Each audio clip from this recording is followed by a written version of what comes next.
Assalamualaikum warahmatullahi wabarakatuh.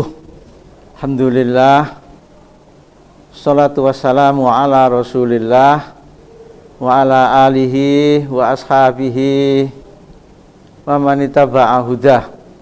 Pada kesempatan yang baik ini saya akan menyampaikan tentang meneladani seorang yang bernama Luqman Al-Hakim. Luqman Al-Hakim ini bukanlah seorang nabi. Meskipun ada sebagian kecil dari beberapa ulama yang mengatakan dia adalah sosok nabi, tapi jumhur para ahli tafsir dia adalah bukan seorang nabi, tapi dia diberi hikmah oleh Allah, diberi pemahaman agama, al-fiqhu fiddin wal aql, pemahaman agama, diberi kepintaran, wal isobah fil qaul min ghairi nubuwah, dan kebenaran dalam berbicara min ghairi nubuwah. Dia bukanlah seorang nabi. Kalau kita lihat di tafsir atau bari bahwa Luqman ini adalah abdan sholihan walam yakun nabiyan. Ia adalah seorang hamba yang soleh walam yakun nabiyan, dan dia bukanlah seorang nabi. Kalau kita baca Luqman ini, dia adalah orang Sudan, orang yang berkulit hitam, hidupnya lama, sehingga dia masih bersamaan dengan Nabi Daud. Diceritakan Luqman ini adalah orang yang merupakan, salah satu tafsir mengatakan, keponakan Ibnul Ukhad dari Ayub. Tapi ahli tafsir mengatakan dia adalah Ibnul Kholah, jadi anak dari bebeknya Ayub. Jadi Ayub sampai Daud itu kan lama.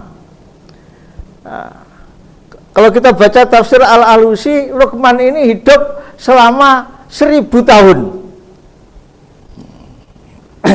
Jadi orang Sudan, orang berkulit hitam, tapi diberi kecerdasan oleh Allah Subhanahu wa ta'ala. Dalam sejarahnya orang hitam itu ada 3 dari Sudan itu. Orang yang pandai, yang memiliki kemampuan luar biasa. Yang pertama ya Luqman ini. Yang kedua adalah Muhajjik, itu mantan budaknya Umar bin Khattab.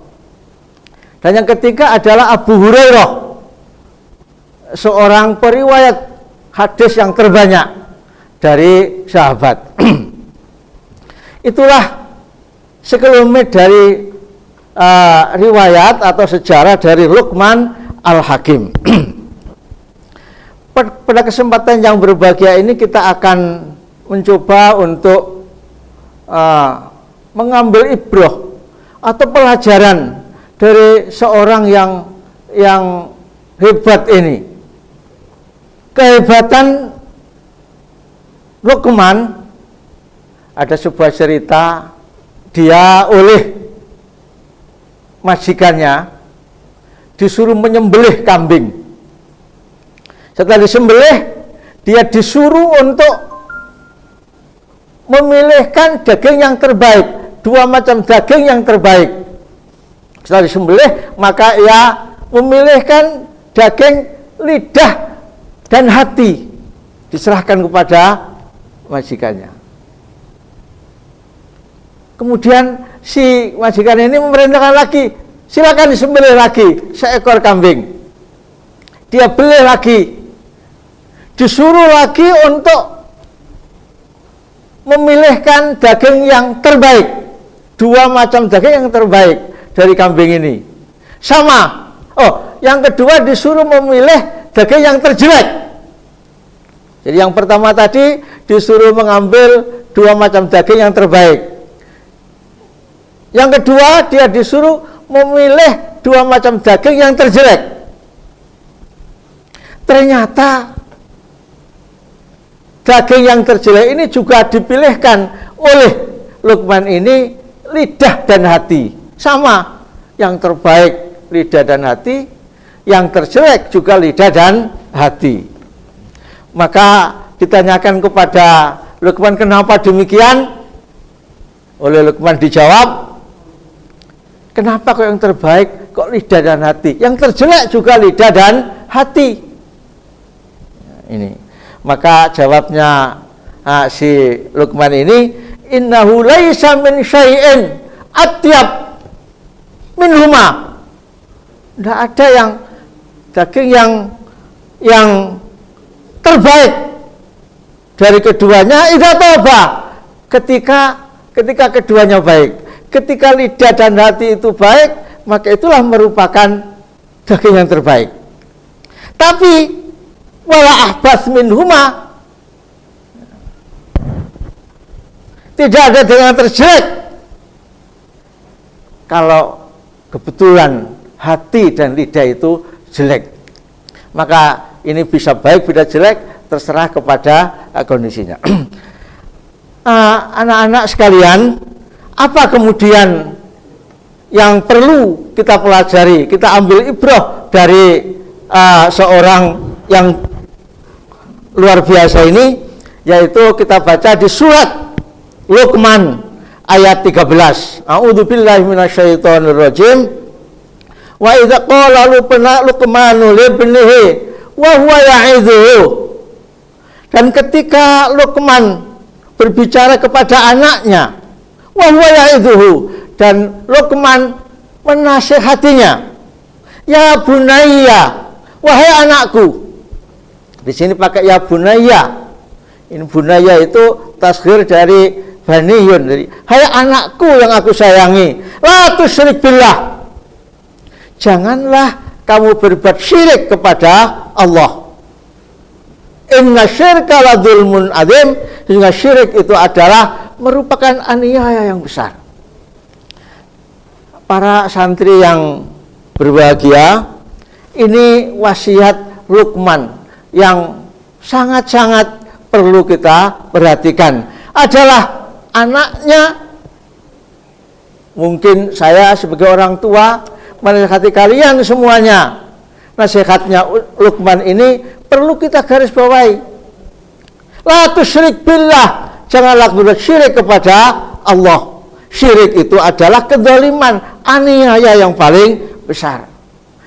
Sering kamu pelajari, kamu baca, kamu dengarkan bahwa syirik itu adalah suatu perbuatan dosa yang Allah tidak akan mengampuninya selama tidak dilakukan pertobatan.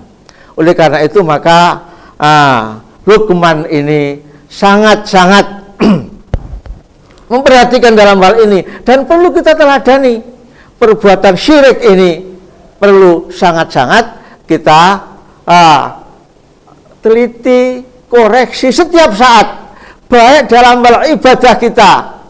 Syirik ada 3 macam, ada rububiyah, ada uluhiyah, dan ada asma wa sifat. Dalam hal ibadah hanya kepada Allah, dalam hal bahwa Allah sebagai Rabb hanya satu-satunya Allah saja, sebagai pemberi rezeki, sebagai pengatur alam ini hanya Allah, tidak ada yang lain. Inilah yang sangat-sangat penting bagi kita, perlu terus kita mengoreksi amalan-amalan kita. Jangan sampai kemudian kita terjerumus dari amal-amalan syirik kepada Allah Subhanahu wa ta'ala. Ibadah kita harus hanya kepada Allah. Ibadah itu apa? Ibadah itu taat. Taat itu artinya, intinya adalah kita meminta. Permintaan kita harus kepada Allah Subhanahu wa ta'ala. Dalam hal-hal yang dalam kekuasaan Allah, maka kita hanya minta kepada Allah. Dan kita sangat-sangat mengakui bahwa yang memberi kepada kita, memberi perlindungan kepada kita, itu semua hanyalah Allah Subhanahu wa ta'ala.